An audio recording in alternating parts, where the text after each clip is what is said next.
बिस्मिल्लाहिर्रहमानिर्रहीम। अस्सलाम वालेकुम प्यारे बच्चों, कैसे हैं आप? यकीनन ठीक होंगे, तंदुरुस्त होंगे। आप सब जानते हैं हम इस वक्त पढ़ते हैं उर्दू जमात अव्वल और सबक है हमारा सबक नंबर 6 जिसका उन्वान है अल्फाज साजी और बसरी अल्फाज। सबक हम ये मुकम्मल कर चुके हैं। आज आपने इसकी मश्क करनी है और मश्क भी यकीनन आप में से बहुत से बच्चों ने कर ली होगी। जिन्होंने नहीं की उनकी मदद कर देते हैं, उनकी रहनुमाई कर देते हैं। उन्होंने जिन बच्चों ने कर लिए वो अपनी मश्क को इसके साथ एक दफ़ा मिला लें कि आया आपने कहीं कोई गलती तो नहीं की। तो इसमें आपने क्या करना था कि दर्ज झैल अल्फाज की मदद से खाली जगह पुर करनी थी। अपने, हम, मेरा, हमारा और हैं।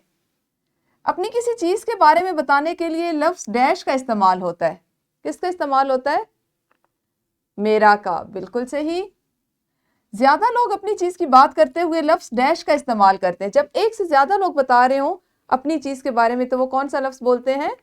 हमारा। बिल्कुल सही। और हम सब मुसलमान हैं, इसमें बसरी लफ्ज़ हम और दूसरा हैं इस्तेमाल हुए हैं। शाबाश। मैं का इस्तेमाल डैश बारे में बात करने के लिए किया जाता है। बिल्कुल, अपने बारे में बात करनी हो तो हम कहते हैं मैं ये हूँ, मैं फ़लाँ क्लास में पढ़ता हूँ, मैं इतने साल का हूँ, मैं इतना हूँ, मुझे ये पसंद है, ये वो। ठीक है जी। ये सवाल अगर आपने कर लिया तो इसको इसके साथ मिला लीजिए कि सही किया या गलत, और अगर नहीं किया तो अभी कर लीजिए। ठीक है, तो कल मिलेंगे सबक के अगले हिस्से के साथ। अपना बहुत ख्याल रखिए और इस तरह का काम घर से भी करके लाइए। अल्लाह हाफिज़। शुक्रिया।